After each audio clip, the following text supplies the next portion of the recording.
sector, ang laki aakyat na economy. Yung investment Yung tunay na investment, hindi yung magpakuha ka ng franchise na Hindi. sa'yo lang. Hindi, Actually, ghost project daw yun. Actually, napakalaking it is really criminal. Oo. 11,000 hindi mo ginawa. Na megawatts, from 2019, binigyan ka na. Baka ka i-demanda. Ididemanda easy talaga ka, yan. baro Dapat ka siyang idemanda. Hindi, baka siyang mandemanda ng dinimanda libelo. na. Nandidemanda ng libelo yan. Hindi, mabuti, demanda niya na. 111 million. Dinimanda si... Ano ba sinabi ni President Claire? Kinote niya si Si Ombudsman. Ombudsman. Na? Bakit hindi si Ombudsman ang dinimanda? Mahirap i-demanda yan. Anong mahirap i-demanda? Babalik ka. Hindi, okay na. Pag-uusapan natin si Congressman Leviste. I'm really sorry kasi over the weekend, Ano yung iba demanda naman ang niya kay- kanyang, meron siyang ibang parang binabato na dito sa, kaya hindi umuunlad ang energy, natin, picture natin. Ay dahil ang regulatory framework dito masyadong na nasisikil ang mga investors. Hindi, nasikil So, ka ba? Nakakuha ka na ng nasikil ngayon. 11,000 megawatts Nasikil ka ba? Okay, Nakakuha ka ito, na. Sabi niya, binabaliktad niya yung Di narrative paano na? Ito problema ng ating energy sector.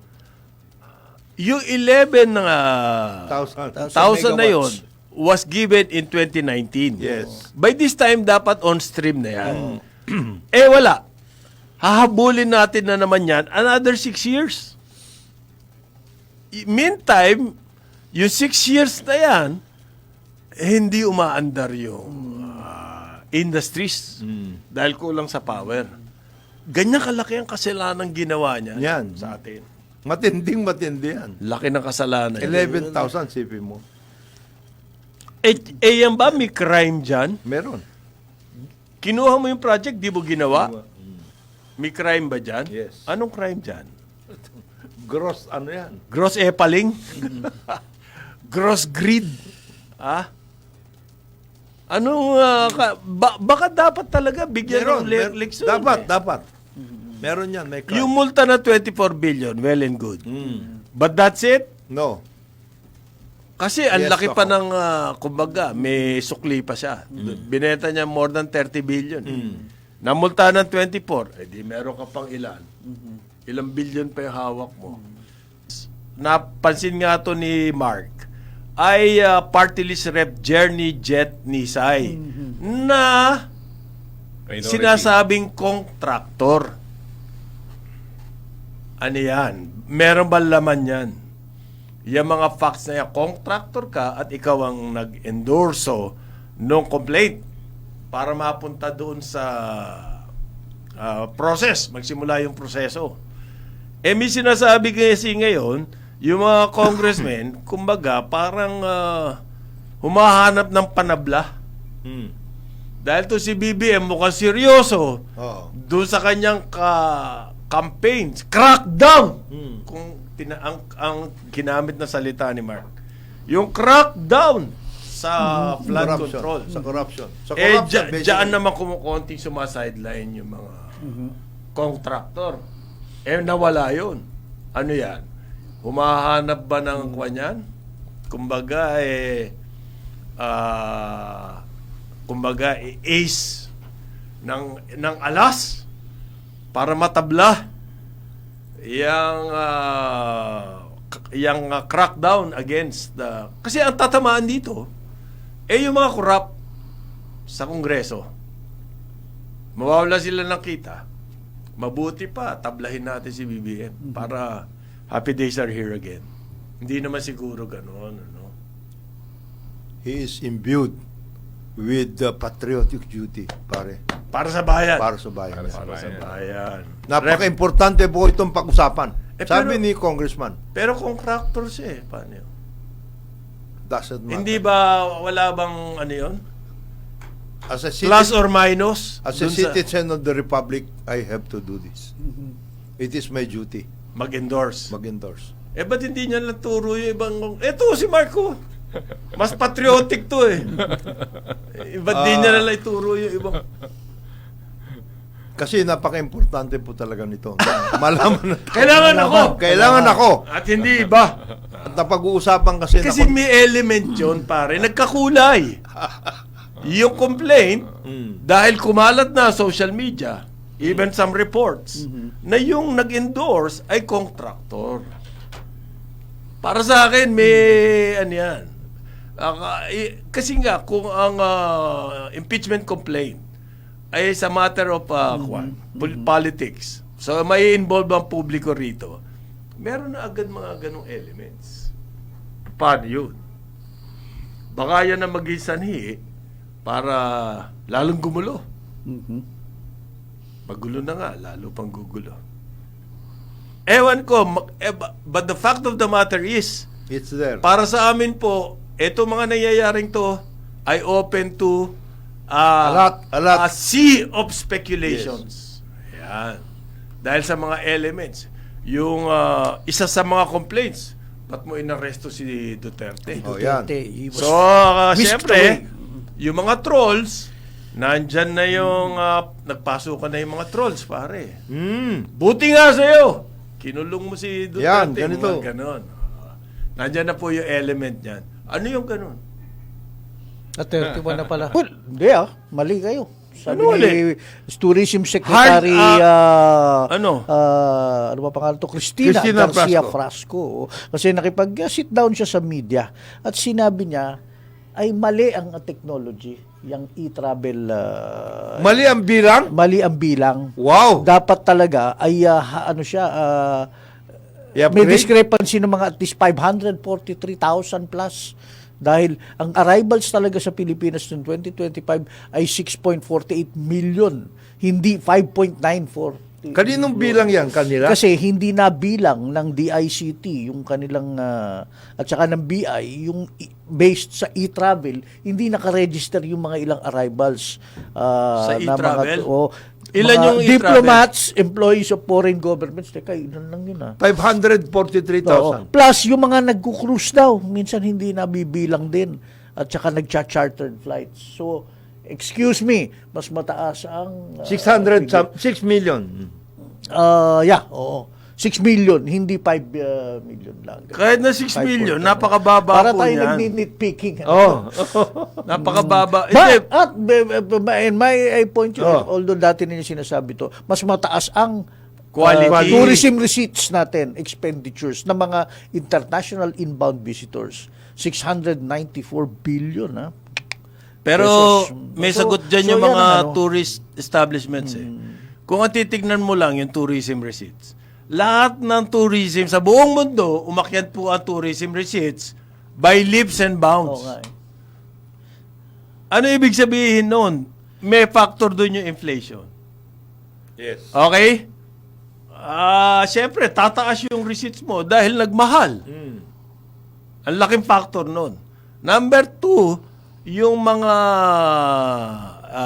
establishments nahihirapan. Therefore, nagtaas din sila ng presyo. Kaya tumaas yung receipts. Dahil Kaya tumaas nagmahal. siyempre yung Okay. receipts. Okay? Ngayon, kung yan lang ang basihan natin, Eh, mas maganda po ang tourism receipts ng ibang bayan. Sa totoo lang. Sa totoo lang. Oo. So, stupid yung Statement na yan. Although that receipt sa akin, dati na yung sinasabi, nagulat ako yung... palusot nga yun eh. Yung tinuro niya yung technology kasi just to show you how nitpicking this is, sa cruise travels, na-register lang daw 30,000, excuse me, 50,000 po, sabi niya. Dahil hindi daw dumaan. Hindi na Yung 20,000, sayang din. Sayang din daw yun. Will that make a difference? Precisely dahil, di ba 15 million, 30 million yung kalaban natin. At saka yung mga diplomats, Yung 20 etc. na million. Whatever sinasabi. she Yung says. diplomat, si ilan lang yun Hindi, at saka hindi lang yon. Itong mga ito, I don't think nagkukulang sila ng registration. Hindi totoo. Hindi totoo yun. Tsaka hindi, whatever. Sabihin mo na, Na talagang ganyan. kulang by 500,000. Oo, yan. Yes. Hindi mo pa rin na-hit yung target. Ano ang depensa niya doon? Yun ang gusto ko Well, marinig. despite the challenges Yes, beyond yes, our oo. control, we remain resilient, innovative, and committed to service. Yun Yan. ang defense niya. We really said committed. Kumita o committed? Committed. Committed. Pare, mali ka naman doon. Alam mo, para to, di ba, yung bang rely on figures na ganito yung Di, alam mo, na, ano tayo, patay tayo dyan. ito suggestion Does ko it inspire confidence? Hindi, ito suggestion ko dun sa grupo Oo. sa tourism. They identified na naman yung tourist areas at saka yung tourist the manner by which we attract tourists, di ba? Pagandahin na lang nila yun. Good morning din doon sa mga pare na kinontak ni Saldico. May mga kaibigan palang pare ito. Ano yun? Ano ibig sabihin nun? Parang kay Hindi yun daw parang kay pare, Cory. kinontak si Boying, ombudsman, para makipag-dialogue daw si Ko. Ha? Wanted ka? Gusto mo ng dialogue? Pare, You are we are a forgiving mga informal nation. channels. Informal Ano ka channels. niyan? Ano yun? And Informal channels na baka Ang sakaling wanted, walang karapatang humingi ng dialogue. there is pare. such a thing as Pambira ka naman. second chances. Really? Ganun. Forgiveness. Forgiveness. Mercy, divine mercy. Nakalagay yan. We don't need anything except mercy. The Lord. O di sumurrender ka, tapos mag-dialogue tayo. Pwede ba yun? Wala na yung mga balita na yan sa buhay ng tao, ng everyday Pilipino. Ito po, nagsalita ang presidente tungkol sa peso-dollar rate. Okay. Ayan, malaki yan. Yan. Oh. Dahil namumroblema tayo, 59 something, nag-breach na at baka umabot na 60. Kada dolyar ang palitan. Malaki po epekto sa atin yan. Although nagpapasalamat dyan, siyempre, yung mga OFW. Yes. At saka yung mga konti-konti exporters. Pero hindi po ganun kalaki ang effect sa exporters. Paliliwanag ko mamaya. Pero sinasabi ngayon, nagsalita daw ang presidente, ayaw niya raw umabot o lumagpas sa 60. 60 piso kada dolyar ang palitan. Okay? Na nag-usap sila ni BSP Governor Eli Remolona. Di ngayon lumabas din. Kung ano talaga yung 46. buod nung kanila pinag-usapan. Nung usapan Malaking bagay po yung peso-dollar rate. Yes. So nag-signal ngayon ang palasyo, ang sabi, Hindi ngayon magbre-breach ng 60 yan. ayan, napakalaki ng hawak na international reserves ng BSP. Ganito po yan. Ano ba ang effect ng peso-dollar rate? Habang humihina ang piso, ibig sabihin, tumataas ang palit. Dati yan, 50 per dollar. Naging 60 per dollar. Ano ibig sabihin yan? Inflation po. Kasi, ang Napakalaki. Pilipinas, import Heavy. heavy. In terms of raw materials. Agricultural products, Finished product. goods. 1 trillion peso nga eh. Okay, may effect po lahat yan sa ating everyday life. Oil, Oil. gasolina. Ayan. Shipping, yung mga logistics natin. Yung mga- Ngayon, pag pinabayaan mo yan just for the benefit of a few exporters, Hindi pwede yun. kasi noon po, nagkaroon ng malaking gulo yan. Ang gusto ng mga exporter, sadyang padibalyo yung peso. Padibalyo yung peso. Panahon niya ni FBR. Ang problema dyan, pag sinadya mong ganyan, inflationary. Oo, Ang laki po ng... drive up pa food prices. Inflationary at saka Oo. pag nalaman yan ng mga i-game ka. They will game. Ngayon, may element po ng speculation. Yes, Dito sa kita. paghina ng piso na to, yan ang sinasabi ng mga bankero. So, ang gagawin daw po ng BSP, hindi naman didepensahan ng peso. There's no way you can defend Kung yung po talagang market forces umaandar, at ang sinasabi ng market forces ay kailangan umabot sa 60 ang peso, walang magagawa yung BSP.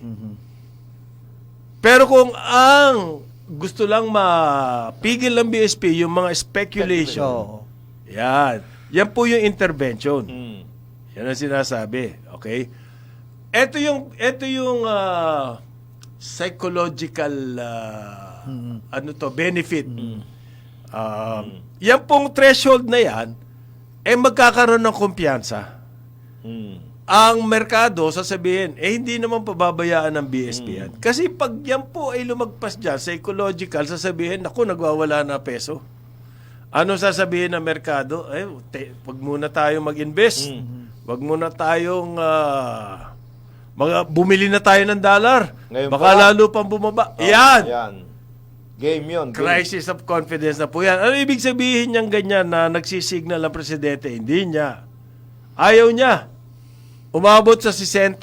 Ibig sabihin po niyan, they're trying to win back confidence.